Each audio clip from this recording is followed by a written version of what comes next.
lapangan.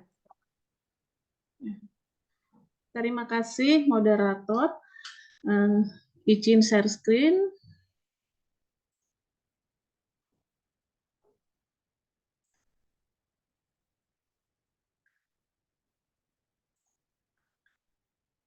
Assalamualaikum, selamat siang. Kami dari kelompok 3 ingin mempresentasikan rehabilitasi dan rekonstruksi bencana yang terdiri dari Sintike, Sriwidi Astuti, Sumihar, John Infan, saya Narwati, Maria De Fatimah. Presentasi akan dibacakan oleh Sumihar. Mbak Sumihar, dipersilahkan. Baik, terima kasih Mbak Nurwati. Kita mulai untuk mempersingkat waktu. Slide selanjutnya, Mbak.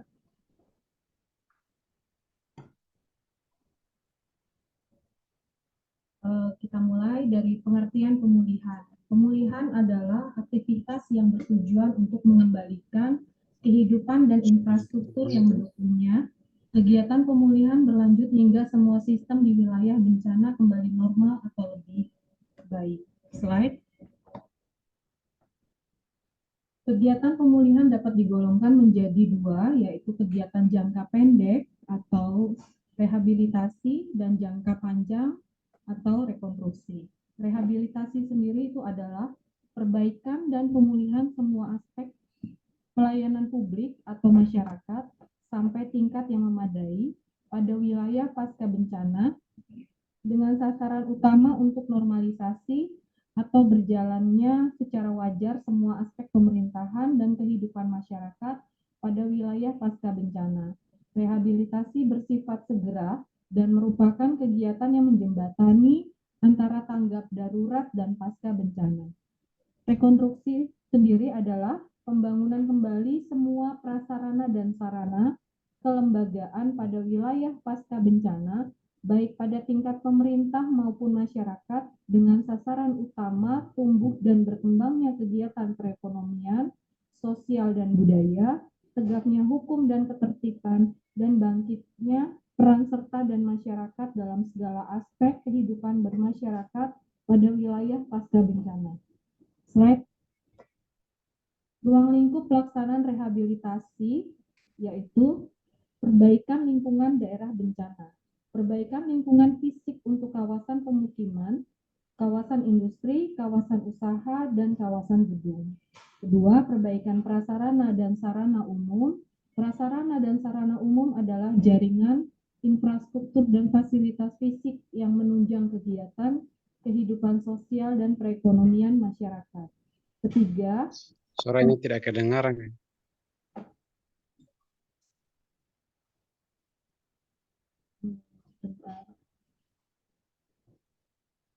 Yang ketiga, pemberian bantuan perbaikan rumah masyarakat yang menjadi target pemberian bantuan adalah masyarakat korban bencana yang rumah atau lingkungan yang mengalami kerusakan struktural hingga tingkat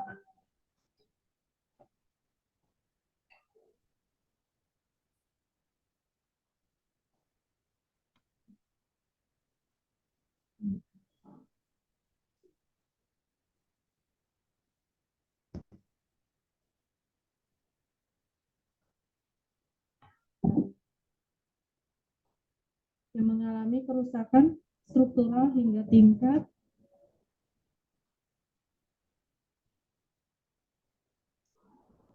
sama itu, Mbak.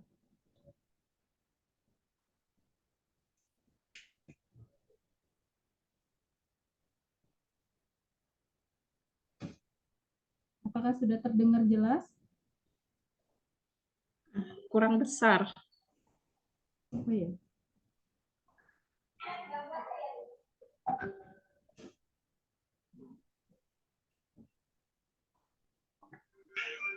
Suaranya kayak berdengung, Ibu Sumihar. Oke, Nggak apa-apa, yang penting terdengar, Bu. Kalau saya sih terdengar, tapi memang agak jauh kayaknya. Nggak apa-apa, lanjut aja, Bu. Karena jam 3 saya ada acara lagi. Oke, terima kasih. Lanjut, Bu. Oke.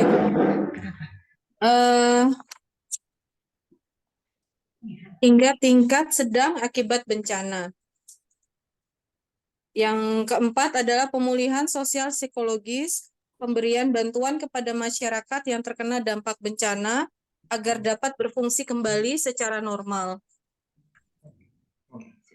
Yang kelima, pelayanan kesehatan, usaha yang dilakukan untuk memulihkan kembali fungsi sistem pelayanan kesehatan yang meliputi SDM kesehatan, sarana prasarana kesehatan, dan kepercayaan masyarakat.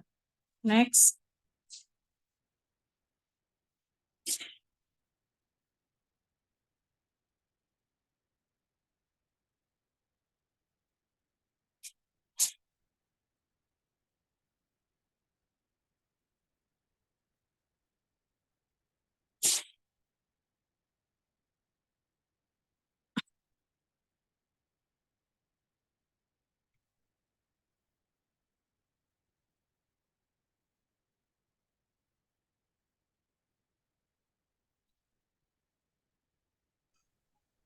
Tidak mau ganti.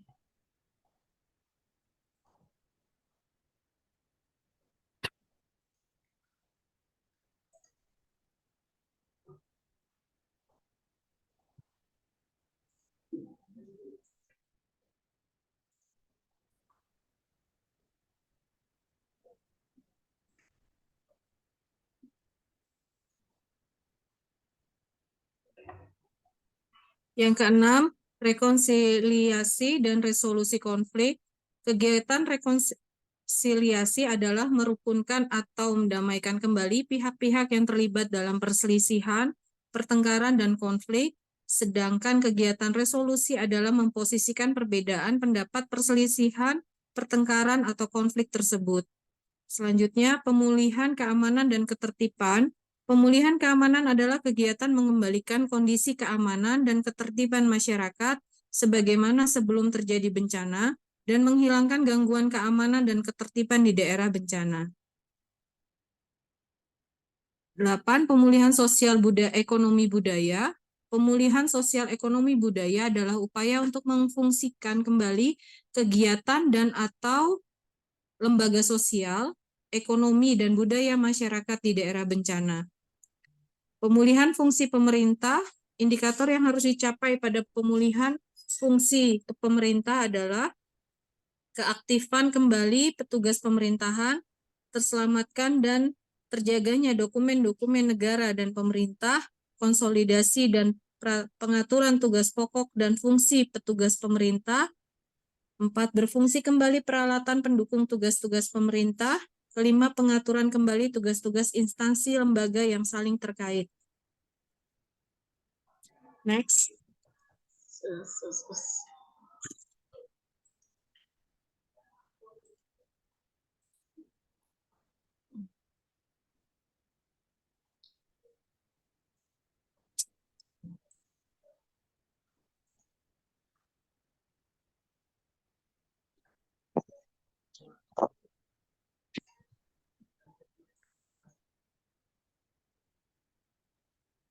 Rekonstruksi.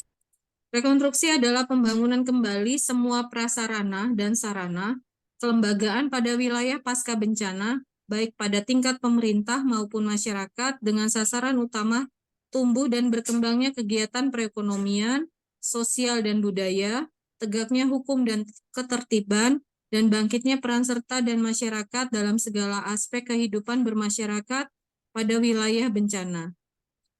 Lingkup pelaksanaan rekonstruksi yang pertama adalah program rekonstruksi fisik. Rekonstruksi fisik adalah tindakan untuk memulihkan kondisi fisik melalui pembangunan kembali secara permanen prasarana dan sarana pemukiman pemerintah dan pelayanan masyarakat kesehatan, pendidikan, dan lain-lain, prasarana dan sarana ekonomi, jaringan perhubungan, air bersih, sanitasi, dan drainase, irigasi listrik dan telekomunikasi, dan lain-lain, prasarana dan sarana sosial seperti ibadah, budaya, dan lain-lain yang rusak akibat bencana agar kembali ke kondisi semula dan atau bahkan lebih baik dari kondisi sebelum bencana. Yang kedua, program rekonstruksi non-fisik. Program Rekonstruksi non-fisik adalah tindakan untuk memperbaiki atau memulihkan kegiatan pelayanan publik dan kegiatan sosial, ekonomi, serta kehidupan masyarakat, antara lain sektor kesehatan, pendidikan, perekonomian, pelayanan kantor pemerintah, peribadatan, dan kondisi mental atau sosial masyarakat yang terganggu oleh bencana, kembali ke kondisi pelayanan dan kegiatan semula atau bahkan lebih baik dari kondisi sebelumnya. Next. Prinsip-prinsip pemulihan yaitu 1.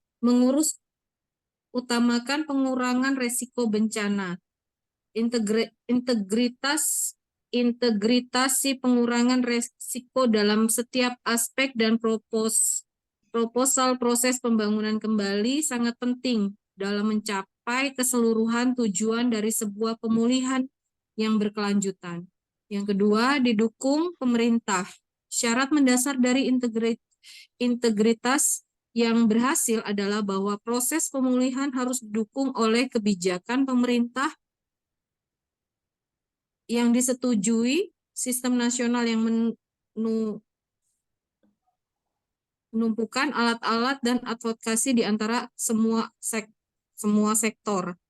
Memperbaiki atau memelihara koordinasi yang baik akan memaksimalkan proses rehabilitasi dan rekonstruksi serta menghindari kesenjangan dengan melibatkan masyarakat dan kearifan lokal.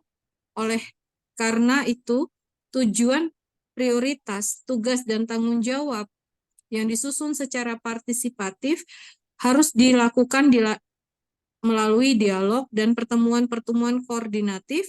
Selain itu, pembagian dan pertukaran informasi perlu dilakukan dengan panduan yang jelas. Keempat, pendekatan partisipasi, mempromosikan pendekatan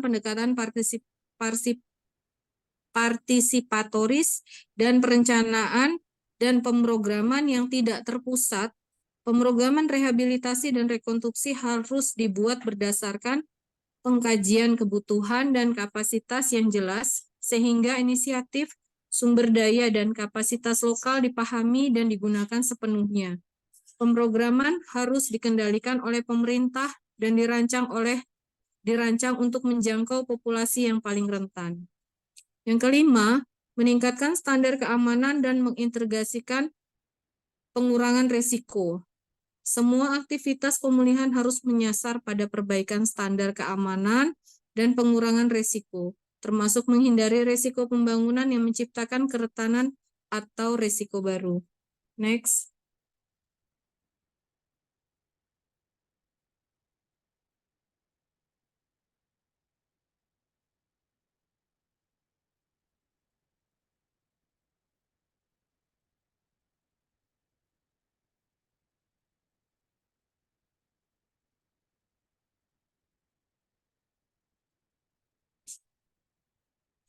Yang keenam, memperbaiki kehidupan masyarakat yang terkena dampak bencana.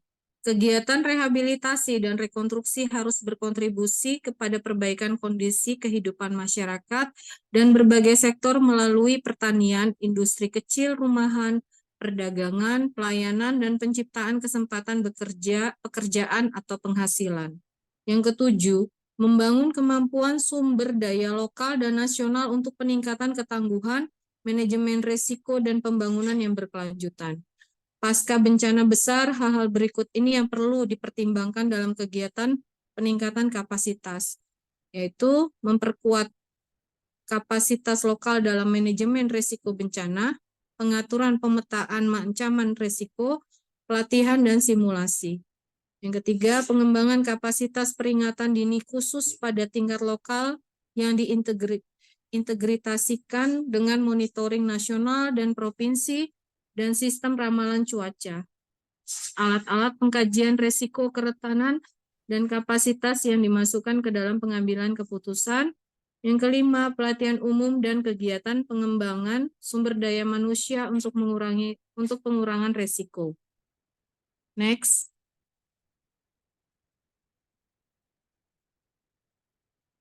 Mengambil manfaat dari inisiatif-inisiatif yang sudah berjalan. Proses rehabilitasi dan rekonstruksi merupakan kesempatan untuk meninjau kembali inisiatif-inisiatif pembangunan yang sedang berjalan. Kesembilan, sensitivitas gender. Pada dasarnya lelaki dan perempuan tetap memiliki peran dan posisi sosialnya. Masyarakat juga telah memiliki cara pandang bagaimana perempuan dipersepsikan dan diharapkan bertingkah laku baik dalam situasi aman maupun bencana. Kesepuluh, efek demonstratif. Inisiatif-inisiatif rehabilitasi dan rekonstruksi setempat dapat memiliki efek demonstratif yang penting, membangun kapasitas lokal dan nasional, dan menjadi sebuah uji coba pendekatan-pendekatan yang dapat dipertimbangkan dalam program pembangunan nasional. Ke-11, monitoring, evaluasi, and learning. Program dan rencana rehabilitasi dan rekonstruksi harus memasukkan mekanisme pengawasan dan evaluasi partisipasi yang memungkinkan pelaksanaan tindakan-tindakan korektif secara tepat waktu. Next. Penutup, pemulihan adalah aktivitas yang bertujuan untuk mengembalikan kehidupan dan infrastruktur yang mendukungnya. Kegiatan pemulihan berlanjut hingga semua sistem di wilayah kembali normal atau lebih baik. Kegiatan pemulihan dapat digolongkan menjadi kegiatan jangka pendek, yaitu rehabilitasi, dan jangka panjang, yaitu rekonstruksi.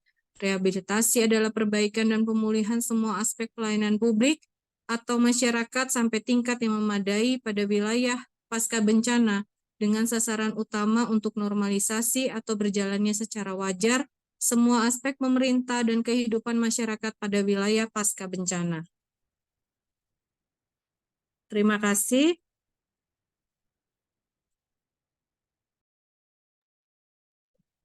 Baik, terima kasih untuk kelompok 3. Sekarang kita lanjut untuk kelompok 4. Dipersilahkan. Mohon maaf Pak Sudiono, izin dulu untuk ini presentasinya berapa kelompok ya? 2 kelompok, Bu. Oh, 2 Kelompok kelompok. 3 dengan 4. Ya, berarti untuk yang kelompok 5, yang kelompok rentan berarti besok saya gabungkan dengan yang materi saya yang etik ya Pak? Siap-siap, Bu. Gitu ya, oke. Terima Oke. kasih. Yuk, monggo dilanjutkan. Silahkan untuk kelompok 4.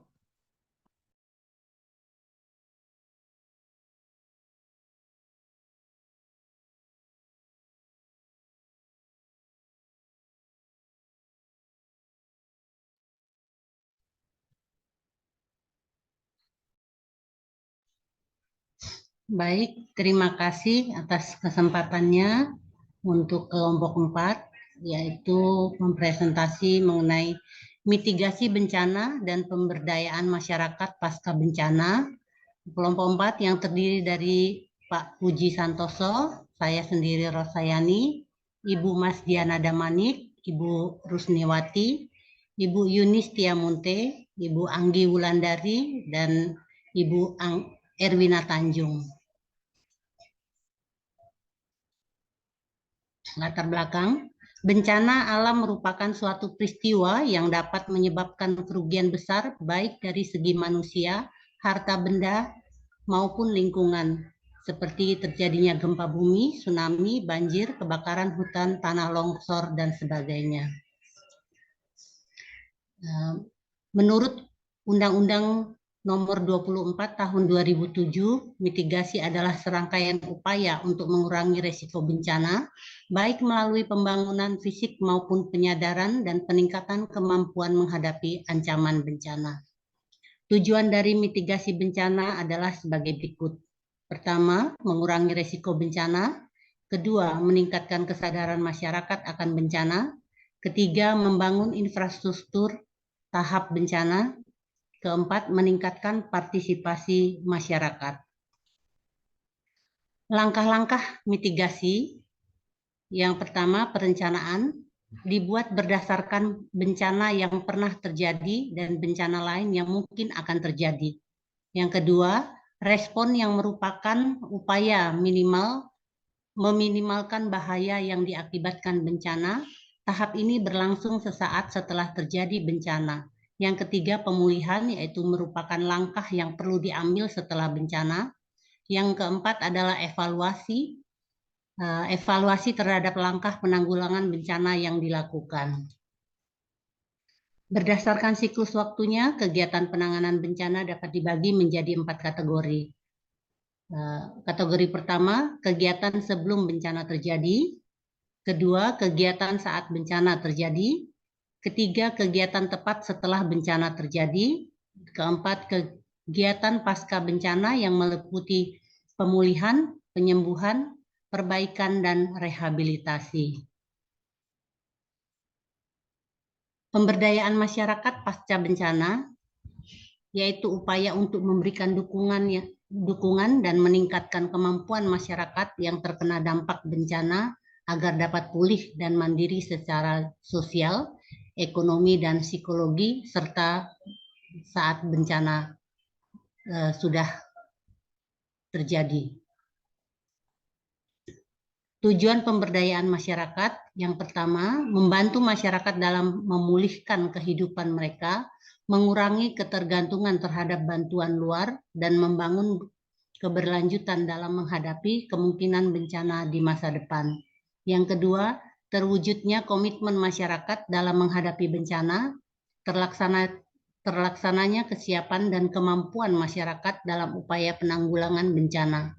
Yang ketiga, terwujudnya kesadaran dan kemampuan masyarakat dalam melaksanakan upaya pengurangan risiko bencana. Keempat, terwujudnya masyarakat sadar dan akrab bencana.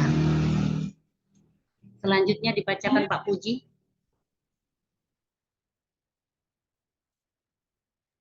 Ya, terima kasih. Saya akan melanjutkan aspek pemberdayaan masyarakat pasca bencana. 1. Pemulihan ekonomi, yaitu memulihkan mata pencaharian dan mengurangi ketergantungan terhadap bantuan luar. 2. Penyediaan fasilitas publik, yaitu memulihkan atau membangun kembali infrastruktur penting.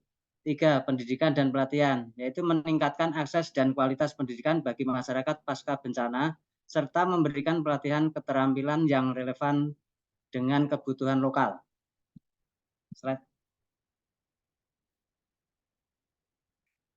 Slide, Mbak. Lanjut, Pak. Ya, aspek pemberdayaan masyarakat pasca bencana. 4. Bantuan psikososial, yaitu memberikan dukungan emosional dan psikologis kepada individu dan kelompok yang terdampak bencana. 5. Partisipasi masyarakat, yaitu melibatkan masyarakat secara aktif dan proses pengambilan keputusan dan pelaksanaan program pemberdayaan. Sasaran. 1. Individu sebagai kader atau pelopor dan tauladan. 2. Kelompok atau lembaga masyarakat menuju tangguh. 3. Lembaga usaha. 4. Masyarakat. Prinsip. 1. Sesuai dengan budaya, kebutuhan dan potensi masyarakat. 2. Mendapat informasi dan kesempatan. 3. Meningkatkan kesadaran, kemauan, dan kemampuan. 4. Peran pemerintah hanya sebagai pendorong dan pendamping. Ciri pemberdayaan. 1. Pemimpin berasal dari masyarakat. 2. Merupakan organisasi masyarakat. 3. Pembiayaan dari masyarakat. 4. Sarana dan prasarana dari masyarakat. 5. Pemahaman pengetahuan masyarakat. 7. Pemanfaatan teknologi masyarakat. 8. Penetapan keputusan oleh masyarakat. Proses pemberdayaan. 1. Menyiapkan sumber daya. 2. Melakukan pendekatan. 3. Membentuk kelompok kerja di masyarakat. 4. Mengidentifikasi anggota masyarakat yang akan dilatih. 5. Melakukan pelatihan dengan memberi pengetahuan tentang ancaman atau potensi dan risiko bencana pada daerah masing-masing. 6. Melakukan pembinaan untuk keberlangsungan kegiatan. Terima kasih. Monggo waktu saya berikan kepada moderator. Baik, terima kasih kepada kelompok 4 dan 3. Untuk sekarang kita kasih kesempatan untuk teman-teman jika ada yang mau bertanya kepada kelompok 3 dan 4, dipersilahkan. Kita batasi satu kelompok 2 pertanyaan dulu. Dipersilahkan bisa langsung atau melalui kolom chat. Dipersilahkan teman-teman.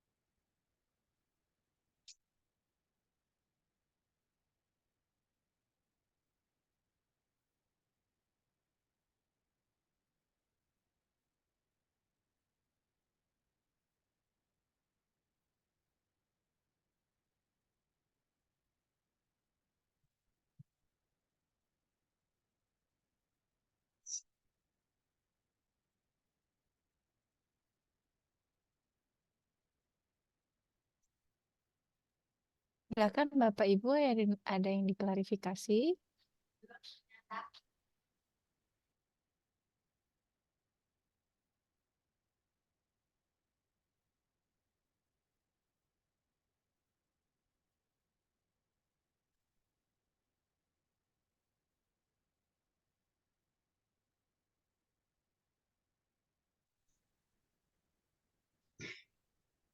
Mau bertanya untuk kelompok 3, mungkin hanya memperjelas aja kayaknya lah. Mau minta diterangkan sedikit itu tadi kan pada prinsip-prinsip pemulihan ada beberapa yang dilakukan. Yang poin nomor 2 tadi itu kayaknya didukung oleh pemerintah itu. Itu syarat mendasar dari integritas yang berhasil adalah bahwa proses pemulihan harus didukung oleh kebijakan pemerintah, yaitu pemerintah yang disetujui, berarti kebijakan yang sudah disetujui. Yang itu minta diterangkan dulu. Sistem nasional yang menumpuk atau alat-alat itu maksudnya gimana ya? Kalau untuk advokasi di atas semua sektor mungkin iya. Itu sistem nasional yang seperti apa maksudnya itu? Di poin 2 ya, kelompok 3. Terima kasih. Iya, dipersilakan untuk kelompok 3 menanggapi pertanyaan dari Mbak Rosa.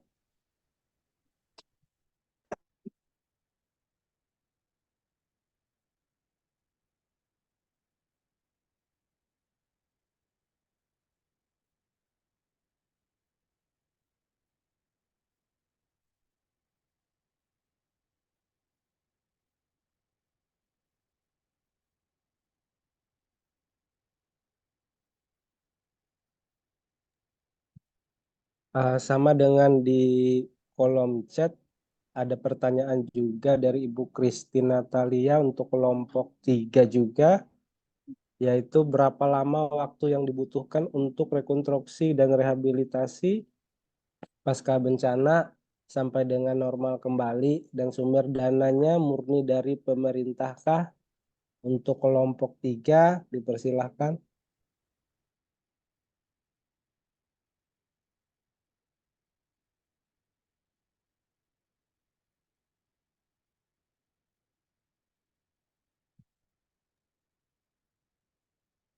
Terima kasih moderator. Saya ingin menjawab pertanyaannya Mbak Christine terlebih dahulu. Berapa lama waktu yang dibutuhkan untuk rekonstruksi dan rehabilitasi?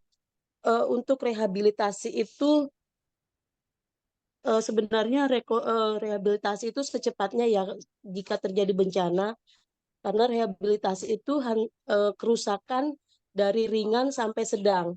Dari ringan sampai sedang itu masuk di di rehabilitasi, sedangkan kalau untuk jangka panjang itu rekonstruksi itu dari berat sampai roboh, bangunan roboh itu masuk di rekonstruksi. Jadi ya kalau terjadi bencana ya sebisa mungkin cepat dilakukan tanggap darurat ya. Kalau untuk sumber dana biasanya sih kalau terjadi bencana itu dari pemerintah ada bantuan, cuman itu kan tergantung dari pemerintah masing-masing daerah ya untuk apa namanya, untuk dananya itu tersedia apa enggak gitu. Biasanya dari pemerintah pasti ada untuk bantuan. Mungkin begitu, moderator.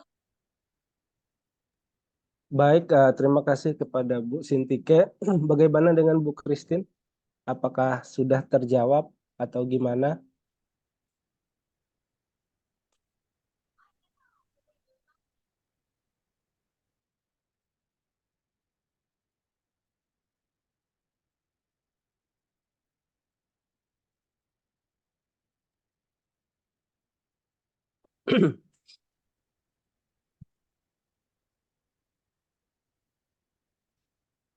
Di kolom chat ada juga pertanyaan dari Pak Domingus untuk kelompok 3. pada rekonstruksi setelah bencana, apa sektor-sektor yang diprioritaskan untuk dilakukan rekonstruksi? Apakah semua sektor dilakukan bersamaan atau diprioritaskan pada sektor tertentu? Terima kasih. Silahkan untuk kelompok 3 untuk memberi jawaban baik dari Bu Rosa tadi maupun Pak Domingus. Terima kasih. Selamat siang. Izin bertanya, masih bisa ya, Pak?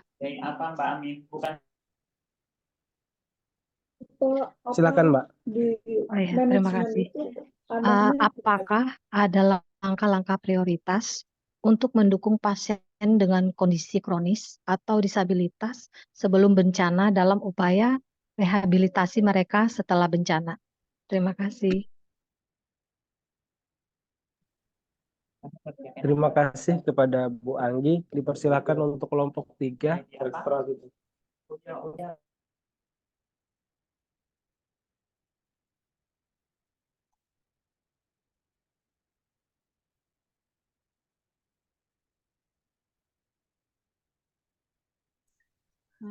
Saya izin jawab pertanyaan Pak Joa, yaitu tentang perbedaan dari rehabilitasi dan rekonstruksi. Rehabilitasi itu adalah perbaikan dan pemulihan semua aspek pelayanan publik atau masyarakat sampai tingkat yang memadai pada wilayah pasca bencana dengan sasaran utamanya untuk normalisasi atau perjalanannya secara wajar semua aspek pemerintah dan kehidupan masyarakat pada wilayah pasca bencana. Rehabilitasi itu bersifat segera dan merupakan kegiatan yang menjembatani antara tanggap darurat dan pasca bencana. Jadi rehabilitasi itu segera dilakukan, sedangkan rekonstruksi itu pembangunan kembali semua prasarana kelembagaan pada wilayah pasca bencana. Baik itu pada tingkat pemerintah maupun masyarakat dengan sasaran utama tumbuh pada perkembangan kegiatan rekonstruksi. Tegaknya hukum dan bangkitnya peran serta dan masyarakat dalam segala aspek kehidupan masyarakat pada wilayah pasca bencana. Ya. Terima kasih. Baik, terima kasih kepada Bu Narwati. Bagaimana Pak Joda Jesus? Apakah sudah menjawab? Kalau gitu kita kaitkan dengan kejadian seperti pertanyaan Mbak yang baru saja lalu. Jika ada seseorang yang lagi kena penyakit kronis begitu dan tertimpa kecelakaan, apakah dia masuk dalam kategori rehabilitasi atau konstruksi atau tidak ya? Terima kasih.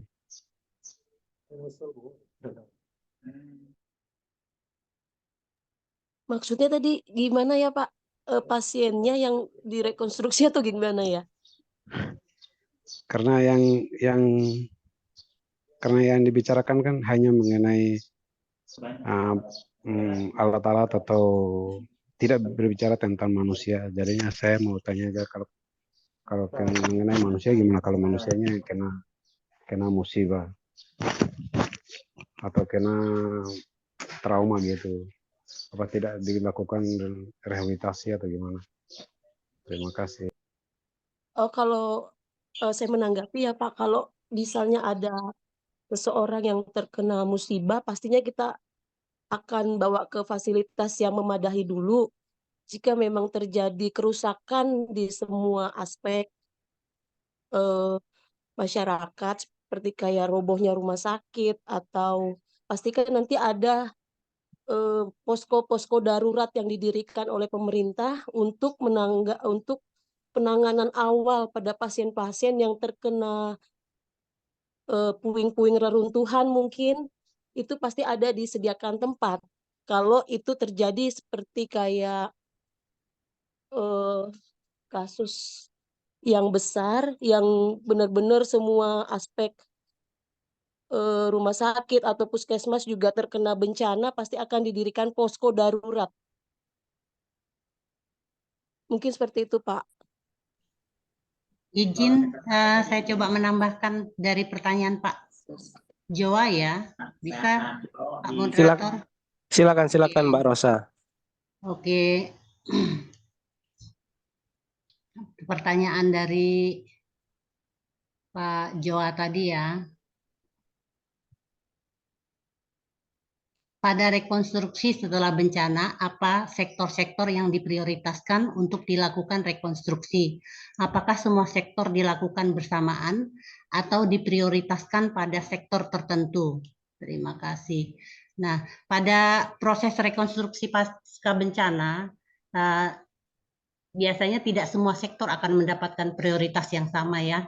Prioritas dalam rekonstruksi itu biasanya ditetapkan berdasarkan analisis dampak dari bencana tersebut ya. Ada berbagai sektor dan kebutuhan yang mendesak di masyarakat yang terkena dampak. Adapun beberapa sektor yang biasanya mendapat prioritas dalam proses rekonstruksi pasca bencana terjadi, yaitu contohnya satu, infrastruktur dasar. Nah, ini termasuk jalan, jembatan, sistem air, saluran pembuangan dan sebagainya. Dan yang kedua biasanya itu perumahan. Rekonstruksi perumahan ini menjadi prioritas karena rumah merupakan kebutuhan dasar bagi masyarakat yang terdampak dari bencana. Yang ketiga itu sektor kesehatan. Karena pelayanan kesehatan menjadi sangat penting untuk memastikan penyintas yang dapat mendapatkan perawatan medis. Contohnya tadi seperti yang ditanyakan oleh Ibu Anggi kan, mengenai yang penyakit, yang orang-orang atau masyarakat yang mempunyai penyakit kronis seperti itu kan. Jadi apabila ada sudah fasilitas kesehatan di rekonstruksi, berarti kan bisa memberikan pelayanan sesegera mungkin. Yang keempat itu sektor pendidikan. Itu biasanya juga mendapatkan prioritas karena pendidikan adalah kunci untuk memulihkan kehidupan normal dari masyarakat ya. Dan yang terakhir itu perekonomian dan penghidupan. Contohnya pemulihan ekonomi lokal atau pencaharian masyarakat, mata pencaharian masyarakat juga sangat penting untuk segera dipulihkan. Itu saja yang dapat saya bantu jawab. Terima kasih. Terima kasih Mbak Rosa. Bagaimana Pak Domingus bisa menjawab? Baik, terima kasih atas jawabannya.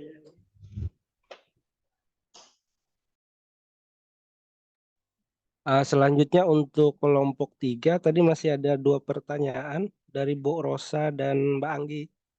Silahkan. Maaf moderator, tadi bisa diulang pertanyaannya ya moderator? Kalau baik-baik, kalau punya Mbak Rosa tadi minta diterangkan kembali prinsip-prinsip pemulihan.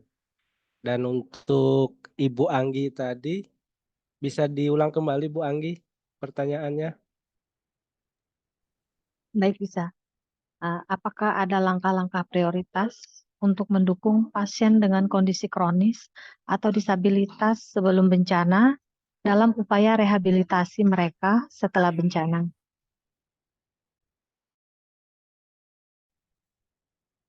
Baik, terima kasih. Silakan kelompok 3 untuk menanggapi. Iya, saya mau mencoba menjawab pertanyaan Mbak Rosa mengenai prinsip-prinsip pemulihan ya. Prinsip-prinsip pemulihan itu ada beberapa. Yang pertama itu mengutamakan pengurangan risiko bencana. Itu misalnya integrasi pengurangan risiko dalam setiap aspek dan proposal proses pembangunan kembali sangat penting dalam mencapai keseluruhan tujuan dan sebuah pemulihan yang berkelanjutan. Prinsip yang berikutnya itu yaitu Maaf Mbak, maaf Bu, ya? itu yang poin 2, yang nomor 2 aja. Didukung pemerintah. pemerintah. Yang didukung pemerintah. Ya.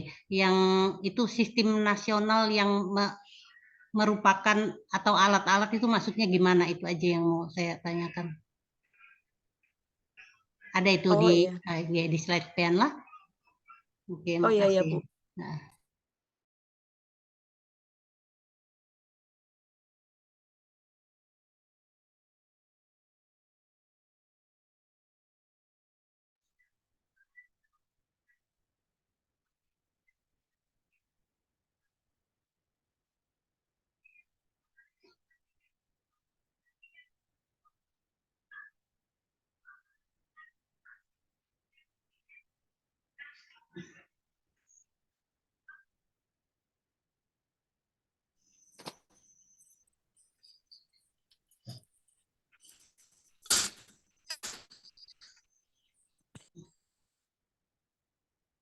izin menjawab Mbak Rosa. Mungkin itu yang dimaksud dimaksud dengan alat-alat itu mungkin untuk untuk rekonstruksi itu dibutuhkan alat-alat seperti eksavator untuk mengangkat puing-puing atau seperti alat bantu lainnya yang untuk membantu pemulihan pasca bencana.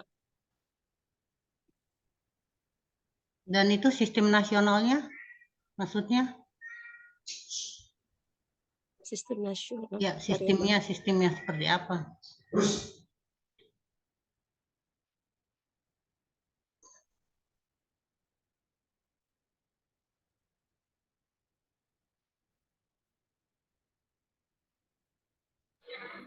Sedikit saya bantu. Maaf saya terlambat masuk. Saya dari kelompok Mbak Ika ya. Oke. Jadi sistem nasional itu mungkin tadi tidak terlalu simak, tapi saya coba akan saya bantu. Sistem nasional itu dengan alat-alat itu semua itu ditunjang untuk pemulihan bencana. Alat-alat tadi sudah dijelaskan sama Ika, itu ya ada alat untuk transportasi atau alat untuk perbaikan, serta sarana atau fasilitas atau dengan tenaga, itulah alat-alat untuk pemulihan. Sistem nasionalnya itu termasuk itu adalah edukasi. Yang kedua, tempat yang memadai atau selayaknya bagi yang terkena bencana. Yang ketiga, dengan SDM juga lebih baik agar trauma-traumanya untuk mengatasi bencana itu sendiri. Mungkin itu yang ke sistem nasionalnya. Terima kasih. Oke, terima kasih Pak. Ya, makasih. Silahkan untuk pertanyaannya dari Bu Anggi. Bisa ditanggapi kelompok 3. Maaf Bang Anggi, pertanyaan apa Bang Anggi? Maaf. Pertanyaan apanya Bu?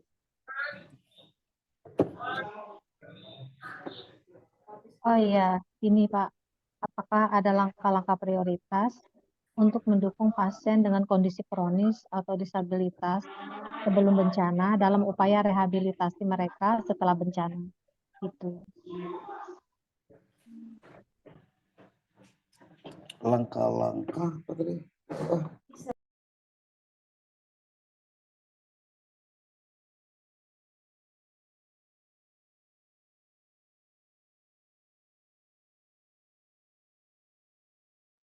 Saya coba menjawab pertanyaan dari Mbak Anggi ya.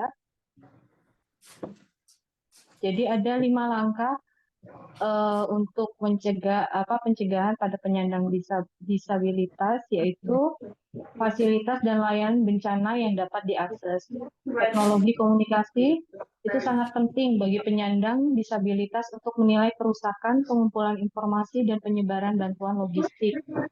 Kedua, komunikasi dan bantuan yang dapat diakses, yaitu itu sangat penting untuk disabilitas sensorik dan kognitif yang berbeda. Untuk mengakses informasi dengan cara berbeda, mesti dipenuhi sesuai kebutuhannya, misalnya bantuan tertulis bagi penyandang disabilitas sensorik pendengaran, pemberitahuan bersuara untuk difabel netra, dan ruang evakuasi adiktif bagi penyandang disabilitas kognitif yang mengalami kondisi seperti Alzheimer. Yang ketiga, menggunakan komunikasi penyelamatan yang dapat, misalnya teknologi satelit dan seluler, untuk memungkinkan komunikasi di area dengan infrastruktur yang rusak dan hancur. Yang keempat, kemitraan dengan organisasi penyandang disabilitas, yaitu tujuannya untuk mengedukasi langkah apa saja yang dapat diambil ketika menghadapi bencana, terutama bagi penyelamatan difabel. Terus untuk yang kelima adalah persiapan, pendidikan, dan pelatihan bencana. Perlunya edukasi, langkah-langkah dalam menghadapi bencana sebelum bencana alam terjadi. Jadi ada pelatihan yang dilakukan untuk kelompok rentan seperti penyandang disabilitas, agar tidak terabaikan saat proses evakuasi. Di mana ini untuk membantu mengidentifikasi kebutuhan penyandang disabilitas seperti jalur evakuasi untuk kursi roda, penyediaan alat pengampu, yang adiktif ketika digunakan dalam kondisi bencana alam dan kebutuhan pribadi lainnya. Mbak Andi, bagaimana? Tadi yang untuk pelatihannya itu pelatihan untuk staf medisnya atau pelatihan untuk mereka yang penyandang disabilitas atau yang memiliki kondisi kronis.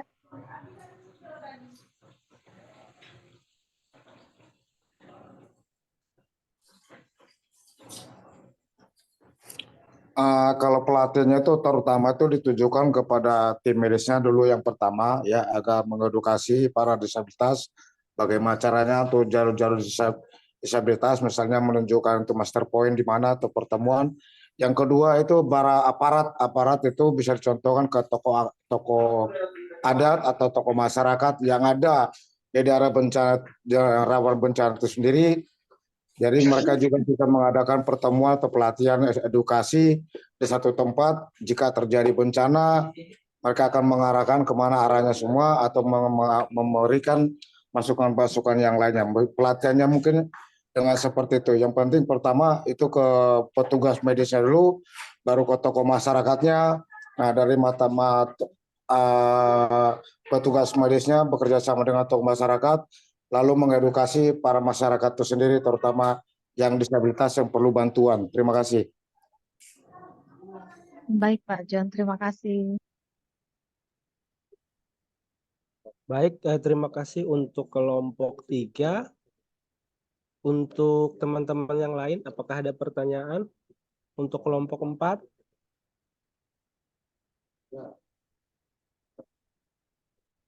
Saya mau bertanya tentang kelompok 4. Silakan. Mitigasi itu sendiri apa ya? Tadi saya kurang memahami, sama upaya apa untuk mengurangi, upaya apa dalam melakukan mitigasi bencana. Baik, terima kasih kepada Mbak Sumihar. Silakan untuk kelompok 4 bisa menjawab.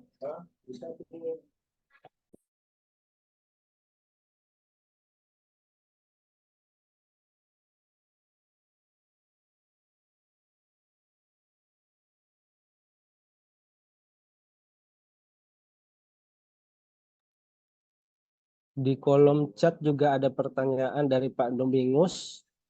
Untuk kelompok 4 yaitu dikatakan pembiayaan kegiatan pemberdayaan harus dari masyarakat. Apakah kegiatan ini bisa dilakukan karena masyarakat baru saja terkena dampak dari bencana?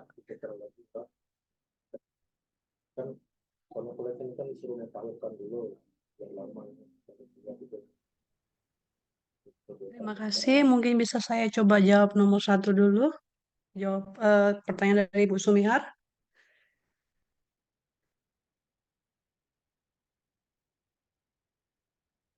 Jadi mitigasi itu adalah upaya yang dilakukan untuk mengurangi risiko bencana. Yaitu upaya yang memiliki sejumlah tujuan, yakni mengenali risiko, penyadaran akan risiko bencana, perencanaan penanggulangan, dan sebagainya. Ini juga mitigasi bencana itu adalah segala upaya mulai dari pencegahan sebelum suatu bencana terjadi sampai dengan penanganan usai suatu bencana terjadi.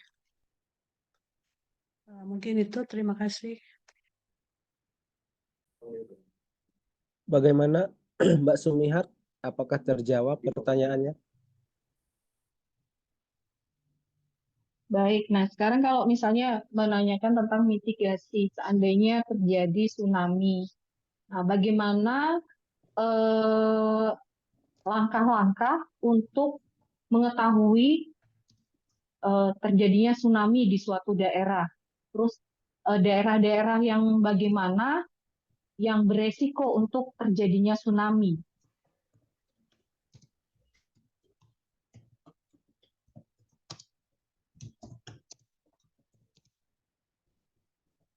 Silahkan ditanggapi untuk kelompok 4. Oke, jadi kalau ada musibah tsunami itu, jadi ada prabencananya. Jadi yang perlu diketahui yaitu ketahui tanda-tanda sebelum tsunami terjadi. yaitu memantau informasi dari berbagai media resmi mengenai potensi tsunami setelah gempa bumi terjadi. Cepat berlari ke tempat yang tinggi dan berdiam diri di sana untuk sementara waktu setelah satu gempa bumi besar mengguncang. Berikutnya, segera menjauhi pantai dan tidak perlu melihat datangnya tsunami atau menangkap ikan yang terdampar di pantai karena air surut.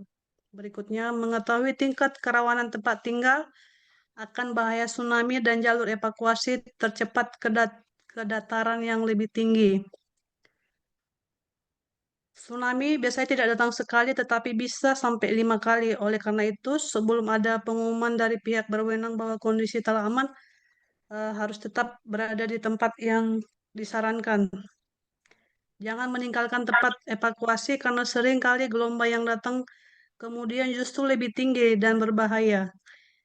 Hindari jalan melewati jembatan, dianjurkan untuk melakukan evakuasi dengan berjalan kaki. Saat bencana tsunami terjadi, jika berada di rumah, usahakan tetap tenang dan segera membimbing keluarga untuk menyelamatkan diri ke tempat yang lebih tinggi dan aman. Berikutnya, jika telah sampai di daerah tinggi, bertahanlah di sana karena gelombang tsunami yang kedua dan ketiga biasanya lebih besar dari gelombang pertama. Dengarkan informasi dari pihak yang berwenang melalui radio atau alat komunikasi lain.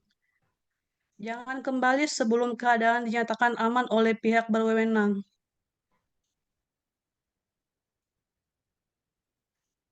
Yang berikutnya, bagi Anda yang melakukan evakuasi menggunakan kendaraan, jika terjadi kemacetan, segera kunci dan tinggalkan kendaraan serta melanjutkan evakuasi dengan berjalan kaki. Apabila Anda berada di kapal atau perahu yang tengah berlayar, upayakan untuk tetap berlayar dan menghindari wilayah pelabuhan. Mungkin itu untuk yang bencana tsunami. Terima kasih. Baik, terima kasih. Bagaimana Mbak Sumihap? Bisa menjawab? Oke. Kira-kira ciri-ciri daerah seperti apakah yang beresiko untuk terjadinya tsunami? Seperti kami di Balikpapan ini kan lebih lebih banyak pantai juga. Tapi apakah setiap daerah yang memiliki pantai itu beresiko untuk tsunami? Dan bagaimana ciri-cirinya suatu daerah itu, misalnya dia, oh ini beresiko nih kena tsunami gitu. Karena setahu kami, walaupun kami di Kalimantan pun di Balikpapan ini kan lebih banyak pantainya. Kalau menurut ini daerah Kalimantan itu kan jauh dari gempa bumi gitu. Apakah setiap daerah yang punya pantai beresiko untuk tsunami? Terus itu aja. Terima kasih. Baik, saya coba menjawab pertanyaan dari Bu Sumihar ya. Kayaknya pertanyaannya berkesinambungan ya. Nanti kita coba jawab dulu ya. Oke. Ciri-ciri daerah yang beresiko ciri-ciri daerah yang beresiko untuk terkena tsunami dan apakah setiap daerah pantai terkena tsunami. Jadi tidak setiap daerah pantai itu secara otomatis berisiko terhadap tsunami ya Bu ya. Namun ada beberapa ciri-ciri geografis dan geologis yang dapat meningkatkan suatu daerah itu terkena tsunami. Contohnya satu, dia letak di zona subduksi. Itu contohnya daerah yang terletak di zona subduksi di mana lempeng tektonik bertemu dengan salah satu, satunya tertekan di bawah lempeng lain yang memiliki risiko yang lebih tinggi untuk mengalami gempa bumi yang kuat yang dapat menyebabkan tsunami. Contohnya daerah yang rentan adalah yang sudah memang ada di daerah zona subduksi itu ya. Yang kedua, gempa bumi historis. Daerah yang telah mengalami gempa bumi besar dan tsunami di masa lalu memiliki resiko yang lebih tinggi untuk mengalami kejadian serupa di masa yang akan datang. Jadi potensialnya itu lebih ada untuk terjadi lagi. Yang ketiga, kedalaman laut. Nah, ini perubahan kedalaman laut itu juga dalam jangka panjang, contohnya seperti lembah di laut yang terbentuk yang ada di dekat pantai itu meningkatkan risiko terjadinya tsunami. Yang keempat, contohnya struktur geologi dan topografi. Nah, ini bila ada struktur geologi dan topografi pantai yang dapat menguatkan atau mengarah energi gelombang tsunami, nah, yang berperan penting untuk menentukan resiko. Misalnya ada teluk yang dangkal atau pantai datar yang dapat memperkuat dan memperbesar efek dari tsunami tersebut. Yang selanjutnya, jarak ke sumber potensial. Jadi jarak suatu daerah ini karena lebih banyak sih tsunami itu memang di daerah sekitar pantai, tapi tidak menutup kemungkinan tidak harus di daerah tepi pantai ya, karena tergantung geografis dan geologis tempat tersebut ya. Selanjutnya itu tadi jarak dan sumber potensial, lalu keadaan pesisir dan daratan yang rendah. Nah, jadi penting untuk diingat bahwa tidak semua daerah pantai itu memiliki resiko yang sama terhadap tsunami, karena evaluasi dari resiko tsunami bila dilakukan secara komprehensif dan mempertimbangkan berbagai faktor seperti geologis, topografis, sejarah gempa bumi, dan tadi lokasi relatif terhadap sumber potensial. Jadi mitigasi risiko yang tepat juga harus diterapkan untuk mengurangi dampak buruk yang mungkin terjadi akibat tsunami seperti BMKG untuk memberitahukan mana-mana daerah yang potensial untuk terjadi tsunami. Saya rasa itu yang bisa kami bantu jawab. Terima kasih. Oke, baik. Terima kasih buat kelompok. Baik, untuk kelompok 4 masih ada pertanyaan di kolom chat dari Pak Domingus. Bagaimana? Apakah bisa langsung ditanggapi? Bisa, Pak. Oke, silakan Pak. Ya, terima kasih atas waktunya. Saya ingin mencoba menjawab dari pertanyaan Pak Domingus, yaitu tadi dikatakan kelompok bahwa pembiayaan kegiatan pemberdayaan harus dari masyarakat. Apakah kegiatan ini bisa dilakukan? Karena masyarakat baru saja terkena dampak dari bencana. Ya tentu saja bisa. Dalam membiayai kegiatan pemberdayaan masyarakat dari masyarakat sendiri dapat menjadi tantangan. Terutama jika mereka baru saja terkena dampak bencana. Namun ada beberapa strategi yang dapat dipertimbangkan untuk mengatasi hal tersebut. Satu, yaitu dengan partisipasi kolaboratif, yaitu melibatkan masyarakat secara aktif dalam perencanaan dan pelaksanaan kegiatan pemberdayaan dapat meningkatkan rasa memilih dan tanggung jawab. Diskusikan bersama mereka mengenai cara terbaik untuk mendapatkan sumber daya yang diperlukan. Dua, yaitu dengan pendekatan bertahap, yaitu jika kondisi masyarakat masih sulit, pertimbangkan untuk menerapkan program pemberdayaan secara bertahap. Fokus pada langkah-langkah kecil yang dapat diakses oleh masyarakat dan tingkatkan kompleksitasnya sering waktu. Yang ketiga, pemanfaatan sumber daya lokal, yaitu identifikasi dan memanfaatkan sumber daya lokal yang ada, baik itu dalam bentuk tenaga kerja, keterampilan, atau materi. Ini dapat membantu mengurangi beban keuangan yang mungkin sulit ditanggung oleh masyarakat setelah bencana. Yang keempat, kerjasama dengan pihak eksternal, yaitu carilah dukungan dari organisasi non-pemerintah, lembaga donor, atau pemerintah untuk mendukung kegiatan pemberdayaan. Pendekatan kolaboratif dapat membantu mengatasi keterbatasan sumber daya masyarakat yang terkena dampak bencana. Yang kelima, pendidikan keuangan dan manajemen risiko, yaitu tingkatkan kesadaran masyarakat mengenai manajemen keuangan dan risiko.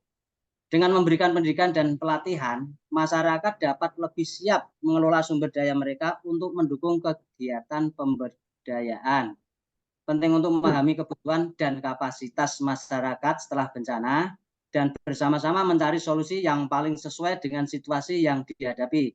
Dengan pendekatan yang bijaksana dan kolaboratif, masyarakat dapat tetap terlibat dalam upaya pemberdayaan meskipun menghadapi kondisi sulit pasca bencana. Begitu Pak jawaban dari saya. Mungkin teman-teman yang lain bisa menambahi. Terima kasih Pak Sujianto. Baik, terima kasih Pak Puji. Bagaimana Pak Domingus? Bisa terjawab? Baik, terima kasih jawabannya jelas dan panjang. Bagus, terima kasih. Sama-sama Pak. Untuk Pak Ahmad Sahir minta diperjelas, ini pertanyaannya ditujukan untuk kelompok 3 atau kelompok 4 Pak?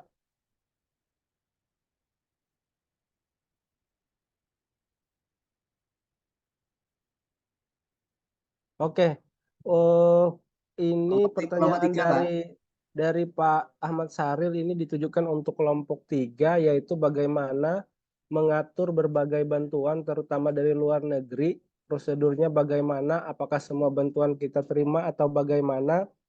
Dipersilahkan untuk kelompok 3. Izin untuk menjawab pertanyaan dari Bu Narwati. Oke, dipersilakan Mbak Anggi. Strategi apa yang paling efektif untuk menghadapi bencana alam dalam konteks kebencanaan ya?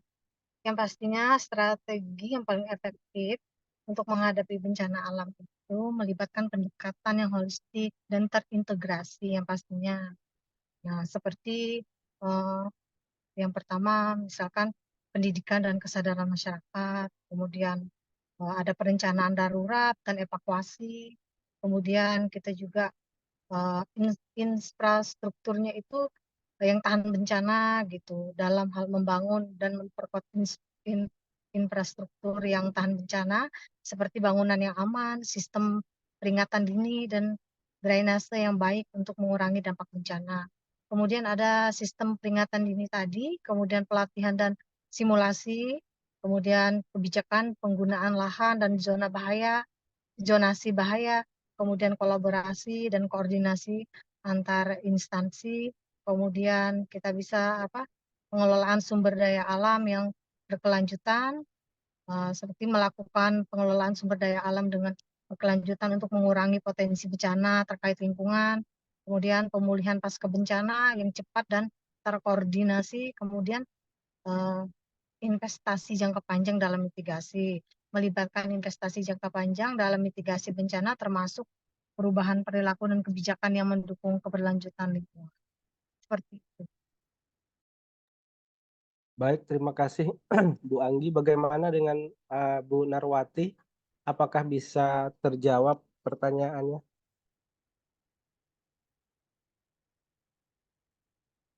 Iya, sudah cukup. Terima kasih.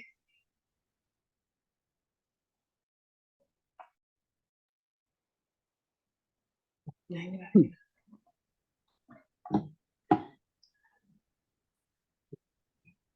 Sudah. Baik, bagaimana boleh saya menjawab yang untuk mengatur berbagai bantuan, terutama dari luar negeri, Pak? Silakan, Bu. Baik, terima kasih. Kami dari kelompok 3, proses pengaturan bantuan terutama dari luar negeri melibatkan beberapa tahapan. Pertama, pemerintah atau lembaga yang menerima bantuan perlu mengidentifikasi kebutuhan yang spesifik dan mendesain program atau proyek yang sesuai.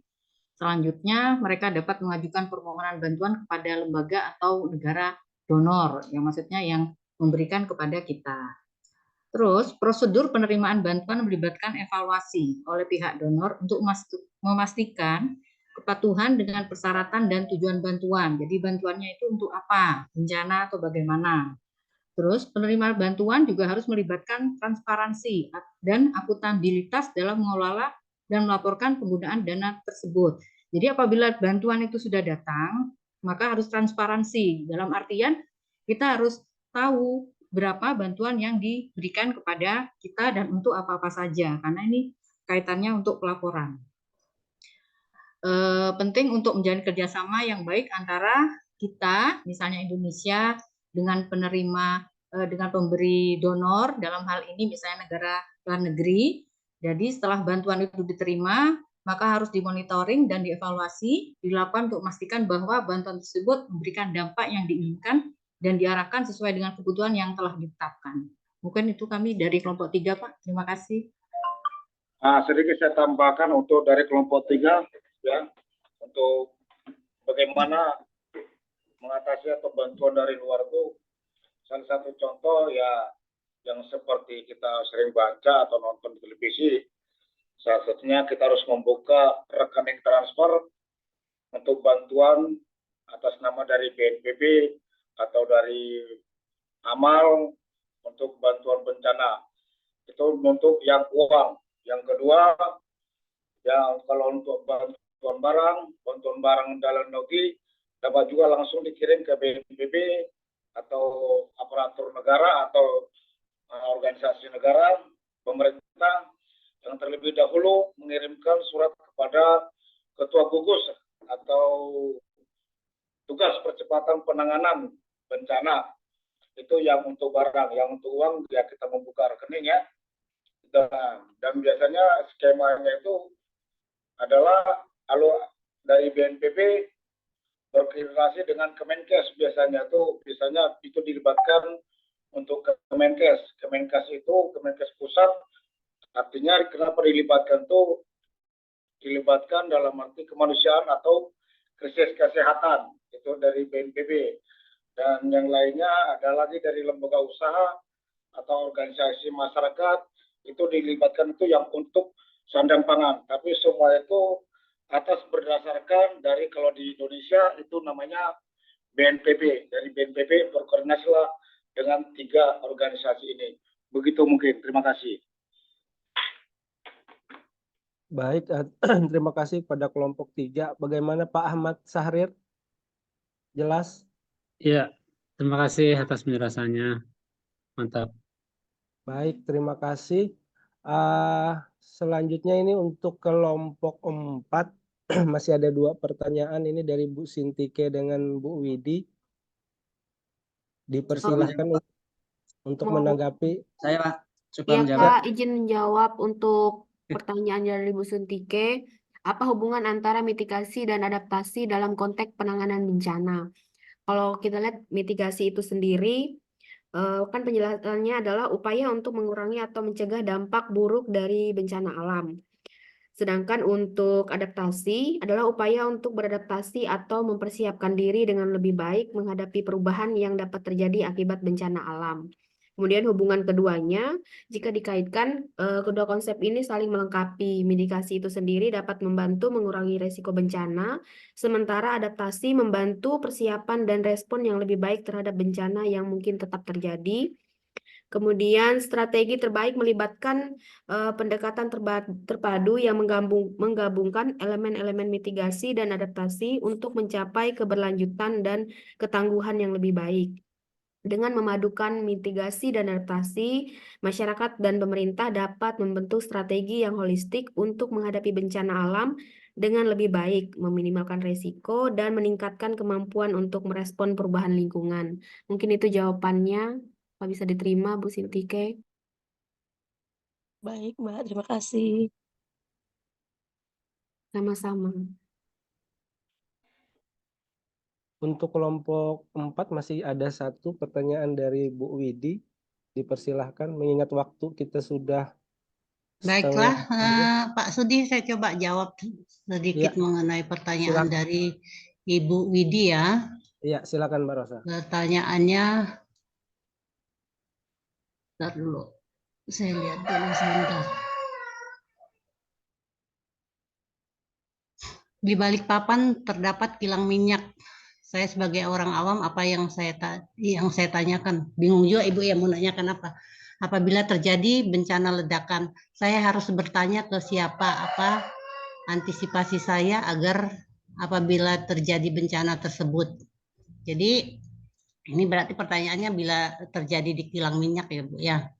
Jadi adapun langkah-langkah secara umumnya, langkah-langkah antisipatif yang dapat Ibu ambil atau orang yang ada bekerja di sekitar kilang minyak itu, pertama kenali dulu lingkungan sekitar, ketahui lokasi dan akses terdekat ke kilang minyak serta jalur evakuasi daruratnya di mana. Yang kedua, pahami prosedur evakuasi.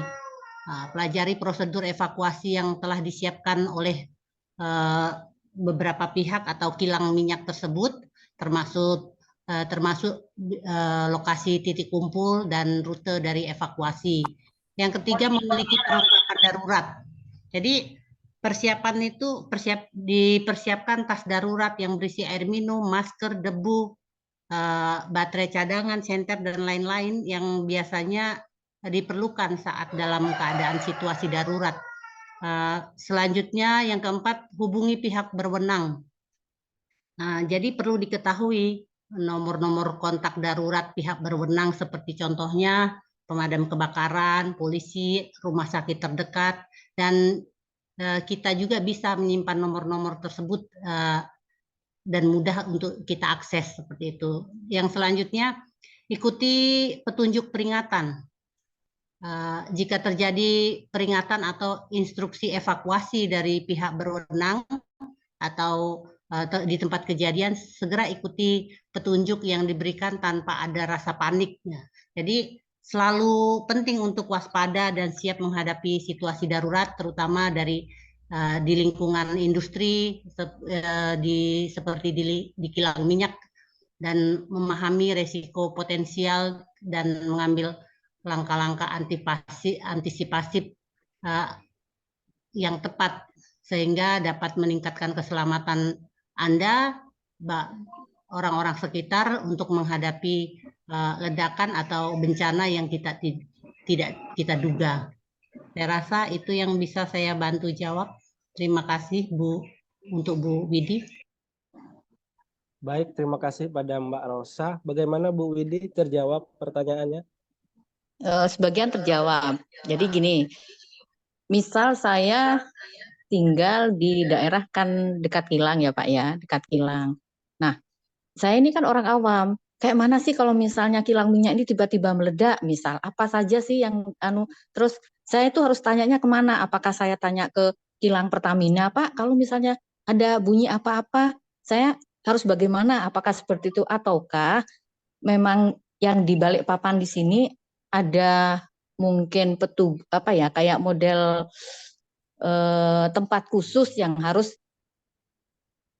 memberi jawaban apabila ada terjadi bencana seperti itu. Karena bukan tidak mungkin, pernah juga kejadian di sini pada saat kita kerja tiba-tiba ada ledakan yang bunyinya itu sangat keras. Nah, sangat keras. Jadi kita juga kan panik. Nah, misal ada yang seperti itu, saya harus tanya kemana gitu loh, maksudnya sebelum terjadi ledakan, misalnya, oh kalau terjadi ledakan ini saya harus gimana, harus kemana, itu apakah ada wadah atau kantor yang harus saya tanyakan gitu, apakah saya tanya langsung ke kilang Pertamina atau bagaimana? Mungkin seperti itu yang tadi. Untuk yang lain pertanyaannya bisa terjawab. Ya, terima kasih.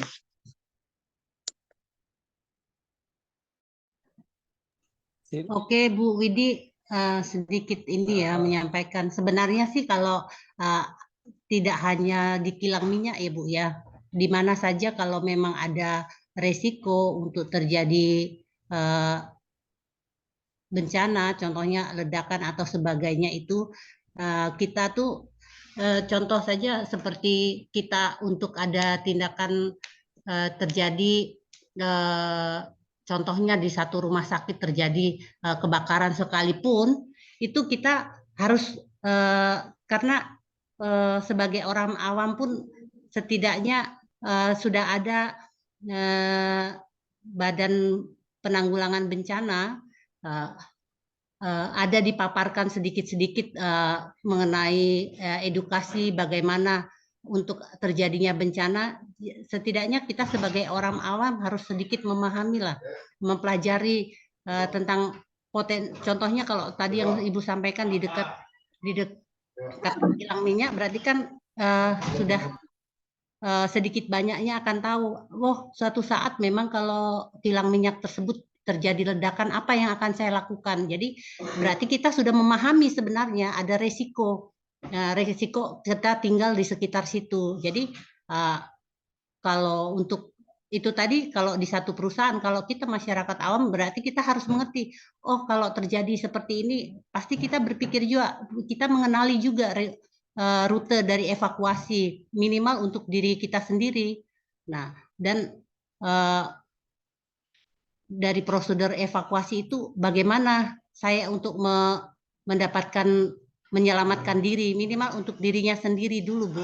Karena kalau untuk yang secara umum itu kan memang sudah ada tahapannya dengan yang saya sampaikan tadi, kita harus mengenali, memahami resiko, terus atau membuat langkah-langkah antisipatif yang bisa kita lakukan seperti buat rencana keluarga, diskusi dengan keluarga, apa saat ada keadaan darurat apa yang akan kita lakukan.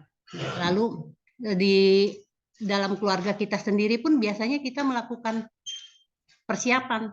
Contoh yang paling minim, contohnya seperti berkas-berkas aja kita, surat-surat penting kita sudah antisipasi sebenarnya, sudah kita pisahkan seperti itu. Lalu memantau informasi tentang situasi, terus kita tetap harus waspada dan juga kolaborasi dengan tetangga kalilah, kerjasama bahasanya seperti itu. Jadi dengan mempersiapkan diri dengan baik dan memiliki rencana darurat yang jelas akan meningkatkan keselamatan Anda dan keluarga Anda seperti itu ya Bu ya. Terima kasih. Baik, bagaimana Bu Widi, sudah jelas? Ya, sudah, terima kasih.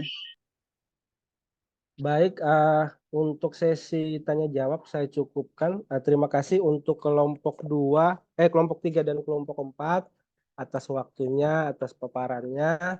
Selanjutnya akan saya kembalikan ke Bu Vicky. Dipersilahkan Bu. Terima kasih Pak Sudianto. Sangat menarik ya untuk diskusinya pada kali ini. Saya kira itu pertama kali tidak ada pertanyaan. Tetapi setelah ini ya ternyata semangat sekali pertanyaannya, banyak sekali ya untuk untuk materi pada kali ini. Kalau dilihat dari materi yang hari ini kita lihat atau materi kita akan diskusikan, ya sudah didiskusikan pada kesempatan kali ini, dilihat adalah di sana ada tahap manajemen bencana. Ya, tahap manajemen bencana di sana kalau untuk ada 2 materi yang kita lihat atau kita cermati itu ada berapa tahap penanggulangan bencana Bapak Ibu? Ada berapa? Ada 3 tahap, apa saja? Ini adalah siklus untuk tahapan bencana. Ada apa saja? Ada prabencana, kemudian untuk penanggulangan atau tanggap darurat, kemudian yang ketiga adalah pasca bencana.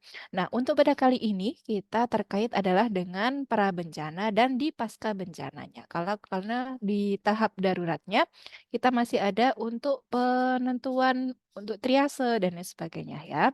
Tadi untuk tahap ini adalah untuk ada prabencana terkait dengan mitigasi, kemudian pasca bencana adalah terkait dengan penanggulangan, rekonstruksi, serta rehabilitasi. Gitu ya. Itu yang kita sepakati dulu. Jadi untuk prabencana, kalau saya lihat sih sebenarnya kalau untuk presentasi sebenarnya harusnya untuk mitigasi dulu ya, bukan untuk rekonstruksi dan rehabilitasi gitu ya. Nah, untuk prabencana, sebenarnya prabencana ini apa sih tahapnya? Sehingga tadi ada yang tanyakan, kalau misalnya ada kilang minyak, kemudian di sana saya sebagai orang awam, apa sih yang harus saya lakukan? Nah, di sana harusnya adanya edukasi dan sosialisasi terkait dengan apa sih yang di situ ada faktor resiko nggak sih terjadi bencana, ya. Makanya tadi disampaikan oleh kelompok bahwa benar. Jadi kita harus tanggap terkait dengan evakuasi, kemudian antisipatifnya kita tindakan antisipatif kepada lingkungan gitu ya, sehingga kita bisa mengurangi terhadap dampak risiko dari bencana yang akan terjadi. Walaupun kita nggak tahu nih kapan terjadinya bencana itu, tetapi kita paling tidak adalah antisipatifnya yang harus kita lakukan. gitu ya. Nah, sebagai seorang perawat terutama ya kita harus kita harus aware ya, awareness itu harus ada. Jadi kita terutama adalah sebagai seorang perawat. Nah, orang awam pun juga harus awareness, apalagi adalah seorang perawat yang justru di sana menjadi tolak ukur bahwa ini menjadi tenaga kesehatan nih yang menjadi atau diperlukan ketika terjadinya bencana. Ya, untuk prabencana sendiri ada beberapa hal yang harus kita lihat ya, terutama adalah terkait dengan manajemen risiko. Nah, manajemen risiko bencana itu adalah merupakan pengaturan upaya penanggulangan supaya menekan risiko-risiko yang terjadi untuk bencana yang tidak terencana atau dan merupakan terkoordinir gitu ya. Jadi apapun itu risikonya nanti bisa terkoordinir supaya tidak terjadi bencana atau tidak terjadi hal yang tidak kita inginkan. Nah, di sana ada namanya adalah pencegahan bencana. Dan kemudian di sana juga ada mitigasi. Nah, mitigasi itu adalah upaya untuk mengurangi risiko. Apa saja yang dilakukan terkait adalah dengan kesiapsiagaan bencana itu sendiri. Ya, kesiapsiagaan untuk apa? Nah, langkah strateginya itu, adapun untuk langkah strategi untuk mitigasi itu adalah untuk mengurangi serta menanggulangi risiko bencana. Ya, di sana kalau menurut saya ada beberapa hal yang belum ditambahkan oleh kelompok terkait dengan jenis dari mitigasi atau tahap dari mitigasi. Ya, di sana ada mitigasi non struktural. Makanya tadi ada pertanyaan, sebenarnya untuk ininya apa sih yang harus dilakukan apa namanya untuk yang rekonstruksi dan rehabilitasi, ya. Tapi di sini ada mitigasi. Nanti saya tambahkan terkait dengan mitigasi. Ya, mitigasi itu ada dua hal. Ya, ada secara struktural dan secara untuk non struktural. Kalau untuk struktural itu terkait dengan tahu ya kalau struktural berarti terkait dengan pembangunan, sarana prasarana, kemudian ada nanti disampaikan tadi kalau misalnya ada tsunami seperti apa sih yang harus kita lakukan? Berarti terkait dengan mitigasi secara struktural. Ada alat pendeteksi aktivitas misalnya untuk apa namanya?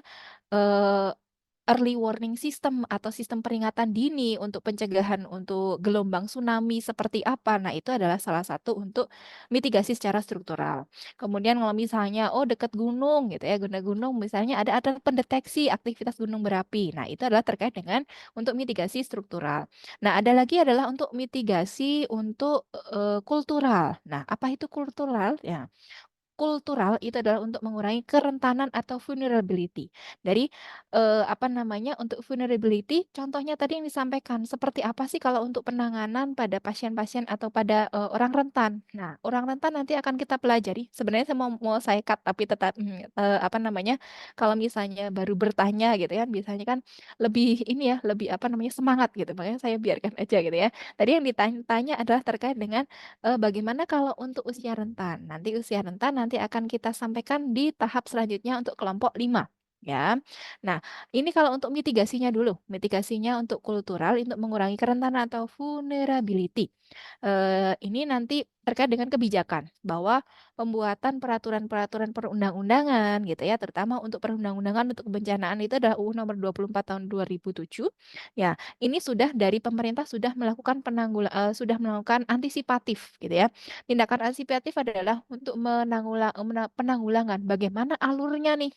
Nah, supaya ketika terjadi bencana, kita sudah melakukan atau sudah adanya pelatihan gitu ya. Pelatihan siapa yang dilatih? Yang pertama yaitu adalah tenaga kesehatan dulu karena terkait dengan kesehatan.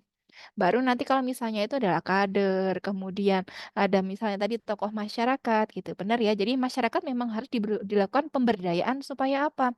Ketika terjadi bencana, tidak semuanya di situ itu adalah tenaga kesehatan. Nah, dari pelatihan itu terkait dengan tanggap darurat yang minimal, terutama adalah bagaimana caranya untuk apa namanya, evakuasi, bagaimana caranya untuk melakukan penanganan secara dini. Nah, itu adalah untuk tanggap darurat untuk minimal yang bisa dilakukan pemberdayaan oleh masyarakat, ya. Nah, secara umum untuk mitigasi itu bisa dilihat adalah membuat peta dulu nih. Membuat peta daerah rawannya mana gitu. Tadi makanya ditanyakan bahwa kalau misalnya di daerah rawan ya kita harus lihat dulu petanya. Nah, tadi Bu Widi menyampaikan bahwa kalau misalnya di kilang minyak, lah kita harus tahu dulu nih di mana nih rawan bencananya, gitu ya. Kemudian mungkin dari kalau misalnya sudah ada seperti itu, nah ada alarm ya, alarm bencana. Contohnya ada tsunami, berarti berkaitan dengan alarm tsunami early warning system, misalnya bunyi atau seperti apa. Kalau misalnya ada aktivitas gunung berapi, berarti apa namanya? Untuk aktivitasnya semakin tinggi, bagaimana untuk ininya gitu. Jadi ada alarm gitu ya. Kemudian pembuatan bangunan tahan gempa misalnya seperti itu. Itu adalah untuk mitigasi yang dilakukan untuk pemberdayaan dan dilakukan oleh pemerintah. Kemudian selain itu adalah untuk pemberian penyuluhan serta pendidikan. Nah, penyuluhan pendidikan ini diberikan oleh BNPB secara langsung ya. Karena yang mengerti bagaimana dia sudah diberikan ilmu, yang diberikan ilmu itu adalah orang-orang awam, sehingga paling tidak adalah penyuluhan ini diberikan untuk memberikan bekal kepada orang-orang awam ketika terjadi tanggap bencana gitu ya. Sehingga tetap masyarakat awam harus dilakukan pemberdayaan supaya apa? Supaya mereka itu tidak serta-merta menggantungkan apapun itu yang dilakukan oleh pemerintah. Gitu, ya. Kemudian kalau tadi saya ini kan ya, nah selain dari mitigasi, itu tadi ada yang namanya adalah manajemen pemulihan. Nah, kalau manajemen pemulihan berarti terjadi di sektor untuk siklus bencananya adalah pasca bencana. Ya, tadi pemulihan. Pemulihan itu ada dua, ya. Ada rehabilitasi dan ada rekonstruksi. Nah, saya belum meng-on-kan kamera saya kayaknya ya. Ya, kalau untuk di rehabilitasi, ya kalau rehabilitasi itu adalah perbaikan atau pemulihan semua aspek pelayanan publik. Kalau dilihat di sini adalah rehabilitasi, makanya ada yang tanya, kalau misalnya kalau terkait dengan pemulihan itu kan pemulihan untuk yang ini ya, bangunan, kemudian apa sarana lebih ke sarana prasarana gitu ya. Kalau untuk ke human-nya sendiri adalah terkait dengan rehabilitasi yang PTSD atau post traumatic syndrome ya. Untuk post traumatiknya yang kita harus rehabilitasi. Tapi di sini adalah konteksnya adalah sarana dan prasarana ya. Nah, sarana dan prasarana terkait dengan rehabilitasi. Kalau untuk rehabilitasi ini adalah jangka pendek ya. Kalau untuk rekonstruksi sendiri adalah jangka panjang.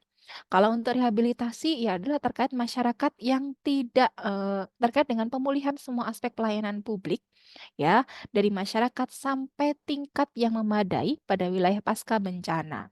Contohnya adalah, apa namanya, aspek-aspek pemerintahan, ya, aspek kesehatan. Nah, itu adalah terkait dengan rehabilitasi. Kalau untuk rekonstruksi, kalau dibilang adalah rekonstruksi. Nah, tadi, saya luruskan, rekonstruksi itu terkait adalah dengan prasarana. Jadi kita lihatnya adalah, apa sih yang akan direkonstruksi? Ya, terkait adalah dengan prasarana-prasarana pasca bencana. Tingkat apa? Tingkat pemerintahan. Supaya dari situ terjadi rekonstruksi karena ini adalah tahap lanjut atau tahap panjang. Jadi bisa berkembang nih apanya? Untuk perekonomiannya, untuk sosialnya, untuk budayanya ya sehingga diharapkan adalah dengan rekonstruksi nanti adalah kehidupan bermasyarakat itu pasca bencana akan lebih baik ya dibandingkan apa namanya ketika terjadi bencana gitu ya, dibandingkan adalah ketika terjadi, kedaruratan bencana. Jadi akan lebih baik nih setelah pemulihan gitu. Kemudian sektor-sektor apa sih yang harus dilihat ya? Kalau tadi sektor yang mana sih yang perlu dilihat dulu ketika terjadi akan dilakukan rekonstruksi dan rehabilitasi?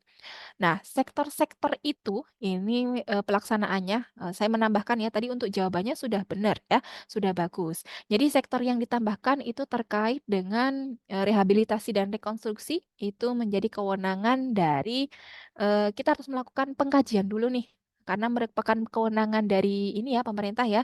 Jadi pemerintah mempunyai metode namanya adalah pengkajian kebutuhan pasca bencana atau Jitupasna. Ya, pengkajian kebutuhan pasca bencana itu tercantum pada Perka BNPB nomor 15 tahun 2011.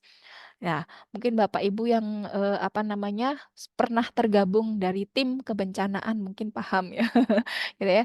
Jadi sektor apa sih yang dilihat ya? Yang pertama adalah perumahan dan pemukiman karena itu merupakan hal yang menjadi salah satu kebutuhan dari pokok dari manusia yaitu terkait dengan papan ya. Perumahan dan pemukiman yang merupakan adalah infrastruktur yang perlu dan pertama kali dilakukan ini ya, rekonstruksi dan rehabilitasi. Kemudian yang kedua adalah infrastruktur publik, kemudian sektor ekonomi produktif, sektor sosial dan mungkin adanya lintas sektor. Di sana dari BNPB itu sudah punya alur nih. Jadi alurnya itu apa sih yang harus dilakukan pembenahan awal gitu ya. Jadi strateginya itu merupakan hal-hal yang bisa dilakukan untuk memperbaharui atau untuk melakukan pembenahan. Pertama adalah perumahan dan pemukiman. Dan di sana kita harus melihat adalah merupakan metode pengkajian kebutuhan pasca bencana atau Jitu Pasta. Bapak Ibu bisa membuka di Perda PNBB nomor 15 gitu ya. Jadi pengkajian itu meliputi identifikasi dan perhitungan kerusakan, kerugian. Jadi kita bisa melihat adalah infrastruktur apa sih yang bisa dilihat atau bisa diperbaiki gitu ya. Jadi untuk menunjang ekonomi sosial, untuk menunjang perekonomian supaya perekonomian ini tidak lemah ketika terjadi bencana. Walaupun nanti akan beberapa hal yang nanti akan mengalami penurunan, tetapi paling tidak akan mengalami penurunan secara maksimal gitu ya. Jadi nanti akan dilakukan analisis kira-kira mana sih yang perlu dilakukan untuk pengkajian kebutuhan secara ini ya, secara apa yang lebih urgent yang mana gitu ya. Jadi ini adalah untuk rekonstruksi dan rehabilitasi. Nah, tadi dana ya. Dana itu dari mana gitu ya. Dana itu sebenarnya kalau untuk rekonstruksi dan rehabilitasi itu sudah tercantum ya. Kita merujuk pada PP nomor 22 tahun 2008 tentang pendanaan dan pengelolaan bantuan bencana. Tadi sudah dijelaskan secara runtut oleh kelompok mau bagaimana caranya untuk untuk tahap pendanaannya seperti apa? Apakah semua dari pemerintah gitu ya? Kalau untuk di PP nomor 22 tahun 2008 bahwa pelaksanaan dan proses rehabilitasi rekonstruksi bersumber yang pertama APBD kabupaten ya, kemudian APBD provinsi, kemudian APBN, kemudian ada pun juga di sana ada masyarakat.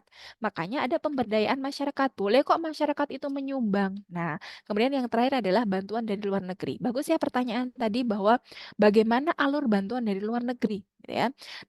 Tadi sudah dijawab oleh kelompok bahwa nanti akan tetap bersumbernya adalah dari BNPB. Jadi ini merupakan sumber yang dapat dikelola atau sebagai pengelolaan bantuan bencana. Menurut PP nomor 22 tahun 2008 ada untuk APBD provinsi atau kabupaten, APBN, kemudian masyarakat itu secara langsung. Makanya kalau misalnya ada bencana banyak ya masyarakat-masyarakat yang menyumbang karena di situ ada memang pengelolaan untuk dana atau asal dana yang nanti akan disumbangkan oleh tempat di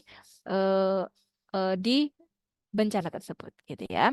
Nah, kalau merangkum dari semuanya itu, dari dilihat adalah arah kebijakan penyelenggaraan penanggulangan bencana, itu periode 2020 sampai 2024, ini adalah peningkatan ketangguhan bencana menuju kesejahteraan yang berketahanan untuk pembangunan berkelanjutan.